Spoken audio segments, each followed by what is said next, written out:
ជំរាបសួរសួស្តីសិស្សានុសិស្សទាំងអស់គ្នាថ្នាក់ទី11ជាពិសេសបាទដែលយើងសិក្សាពីចលនាក្របបាញ់ដែលលំហាត់នេះតកតងទៅនឹងការធ្វើសង្គ្រាមខ្មែរសៀមបាទអញ្ចឹងយើងចង់ដឹងថាពូកងទ័ពយើងដែលប្រើ BM21 ហ្នឹងគេបាញ់មិនខ្មិចចំទីតាំងរបស់សៀមបាទយើងមកសិក្សាទាំងអស់គ្នាអញ្ចឹងឧទាហរណ៍លំហាត់មួយគឺថាគ្រាប់កាំភ្លើង BM21 បាញ់ចេញពីទាហានកម្ពុជាដែលមានល្បឿនដើម200ម៉ែត្រក្នុងវិនាទីក្រោមមុំបាញ់60ដឺក្រេរំលងភ្នំសំដៅទៅតបសៀមដែលនៅមួយខាងនៃភ្នំមានចម្ងាយx' 2000ឬ3ម៉ែត្រតាម AOX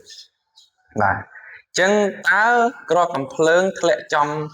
បាទទាហានសៀមឬទេទី2បើភ្នំនឹងមានកម្ពស់1300ម៉ែត្រ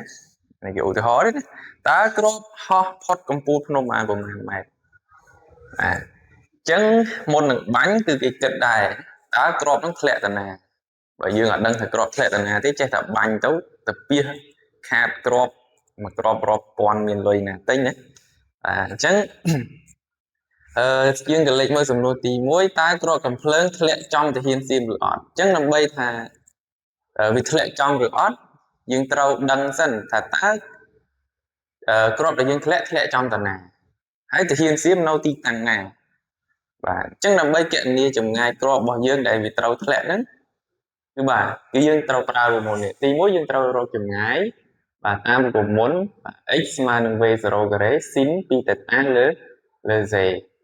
បាទដែល v0 ហ្នឹងគឺជាល្បឿនរបស់គ្រាប់បាទជាធម្មតាគឺគ្រាប់វាមានល្បឿនបាញ់ចេញមកគឺមានល្បឿនរបស់វាមួយតែល្បឿនគេឲ្យហ្នឹងគឺប៉ុន្មាន200ម៉ែត្រក្នុងវិនាទីហើយគាត់បាញ់ក្រោមមុំប្រមាណគឺមុំ60ដឺក្រេធៀបនឹងផ្ទៃដី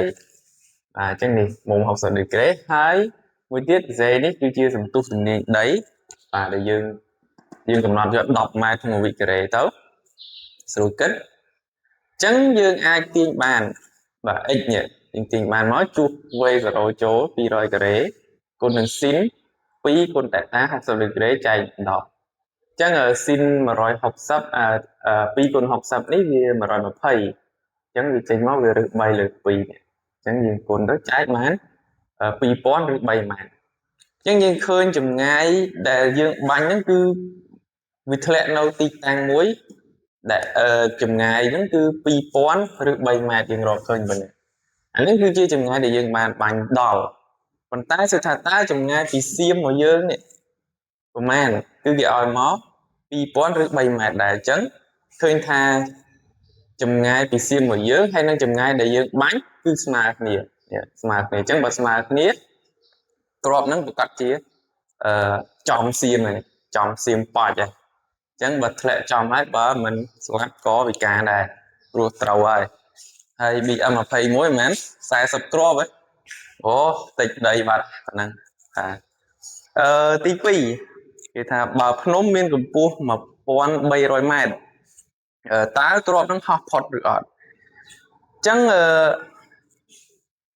មិញហ្នឹងយើងដឹងពីចម្ងាយដែលធ្លាក់ហើយប៉ុន្តែរឿងមួយទៀតដែលយើងត្រូវគិតគឺកម្ពស់ភ្នំតើយើងបាញ់នឹងផុតភ្នំអត់បើយើងបាញ់ធម្មតាបើសិនអត់ភ្នំយើងបាញ់ដល់តែចាំមានភ្នំបាញ់ទៅបុកកពូលភ្នំអញ្ចឹងយើងត្រូវគិតរឿងហ្នឹងមួយទៀតឥឡូវយើងមើលតើបាញ់ផុតឬអត់ហើយផុតប្រមាណម៉ែត្រដែលយើងស្គាល់ថាកម្ពស់ភ្នំគឺ1300ម៉ែត្រអញ្ចឹងយើងត្រូវរកកម្ពស់របស់គ្រាប់ហ្នឹងដែលហោះខ្ពស់នេះហោះបាញ់មកអញ្ចឹងបើធៀបនឹងដីតើគ្រាប់ហ្នឹងវានៅកម្ពស់ណាបើសិនជាខ្ពស់ជាងភ្នំអញ្ចឹងគ្រាប់ហ្នឹងវាផុតភ្នំហើយតែបើថាកម្ពស់ដែលគ្រាប់ហ្នឹងហោះហ្នឹងវានៅទាបជាងភ្នំអញ្ចឹងបាញ់ទៅបុកភ្នំអត់ដល់សៀមទេត្រឹមកម្ពូលភ្នំហ្នឹងឯង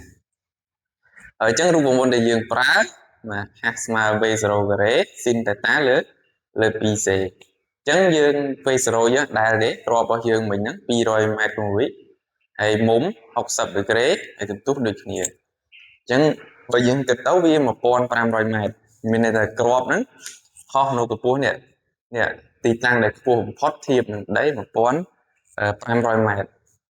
ហើយបើយើងក៏លេខមកមើលភ្នំវិញកម្ពស់នេះតែ1300ម៉ែត្រទេ1300ម៉ែត្រអញ្ចឹងឃើញថាគ្រាប់ដែលវាហោះហ្នឹងគឺខ្ពស់ជាងភ្នំខ្ពស់ជាងប៉ុន្មានបើយើងគិតទៅh ដល់ h' វា 200 métចឹងវាខ្ពស់ដែរផុតដែរតែប៉ុណ្ណឹងហើយតែផុតហើយអត់ហើយឡើងនៅហ្នឹងមកកណ្ដប់ទៅទាំងអស់អរគុណបាយបាយជួបគ្នាវីដេអូក្រោយ